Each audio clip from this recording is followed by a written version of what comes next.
This week we have been running a module called Where Imagination Slips into Reality. And the idea of the week was to offer our own projects for examination and for interrogation and criticism also.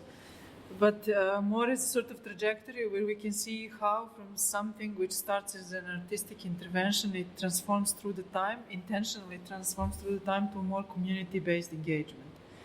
And we started the whole process with introducing the exhibition A Life in Common that has been done here 3 years ago at Città dell'Arte, where we worked together with Juan Sandoval on making an exhibition that would show 7 different aspects of life in urban environment where artists engage into something that becomes much more than an art project and even more than an art process, but goes into life and changes also aspects of that life. And that project has been quite important for us because we interviewed different people through it to understand what were their motivations and also how they did it. And through that process, and also the first 2 projects that we introduced here during the week, the first one was Disassembled, and the other one was a project which we did for Evento in 2011, which is called Once Upon a Future. We also shaped quite a lot our own drive to actually transform our own practice into more work where we work with different communities together to create a different kind of society or seed for a different kind of society than what is in general somehow given to us as a context in which we live and work. So that was, and then during the week we presented these projects but also asked participants to reflect critically on them.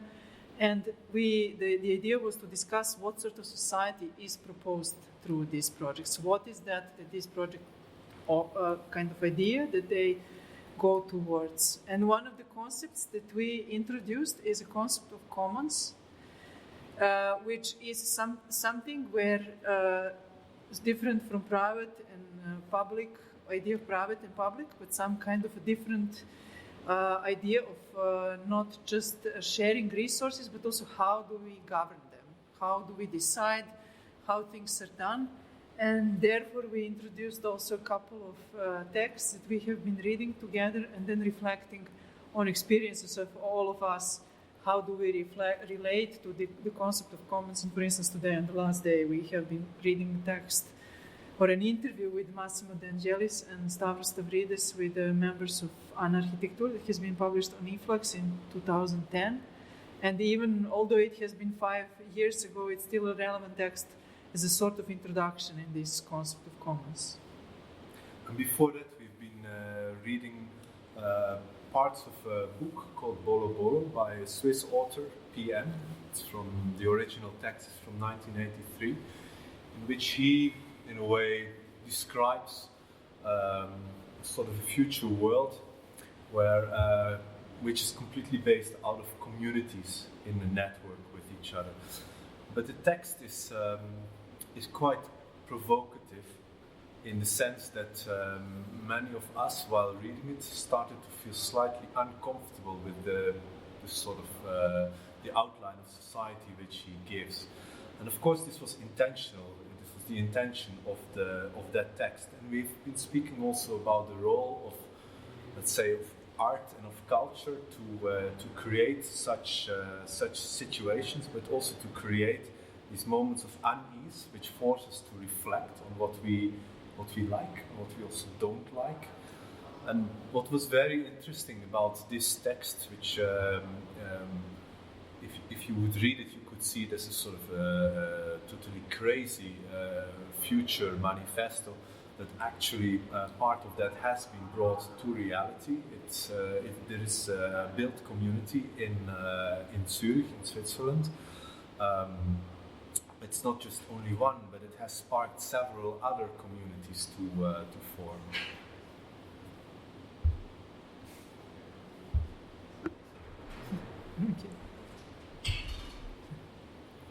So we discussed both the ease or unease which we felt with this proposal, but also the importance of works to create this irritation, this discomfort as a tool to force us to think about our position. So sharing, community, and life in common are concepts that make me think about your ongoing project in Rotterdam. Could you say more about it? The current project which we are currently running in Rotterdam, I even don't know if we should call it a project. It's it's a sort of adventure and it's an initiative. It's something which takes 10 years of time, so it maybe goes beyond the scope of what you normally see a project. Is focused around the let's say the possibility for our life in the cities, looking at where we live, where we can work in an affordable way, but also if we to some extent can pool these resources of space, resources of the means of production, to a group of people to collectively, let's say, set them up, to collectively own them, to collectively organize them. And it started by something very simple, and that is the fact that the former public housing stock now to some degree is being abandoned, left empty even in the city, simply because the organizations responsible for it cannot perform their tasks because they went into financial difficulties, all sorts of reasons, especially after the 2008-2009 economic crisis. So we were faced with the situation that buildings were getting boarded up, closed in the city of Rotterdam, and we thought that it's an absurd situation, especially in a time where there is need for affordable space, in a period of economic decline, where we are still, that these resources of space get taken out of the city. So we've been working with a property owner, which is a social housing corporation, something which comes from this public housing and now is on the trajectory to be entirely private entity. And we've been looking in how part of their stock, which they don't know how to manage anymore, how that can be opened up by a group of people. And it's interesting. It's also for us. It has been in some way a sort of a surprising adventure. We didn't know exactly how to go into this, how to solve this question.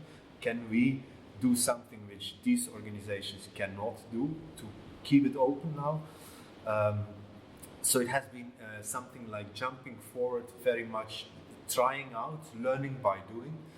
And some sort of group has been forming through this. We started with 2 buildings, now there's a 3rd, 4th building, maybe a 5th building going to come, and there might be more in the coming time. So we also understand that there is a necessity to think about what do we create, and who are we, and what are we as a sort of group of people inside the buildings, and also as as a network of these buildings. And you could say maybe at this moment we are a sort of accidental community, and it's the question whether we should become something like how it was called? An intentional community.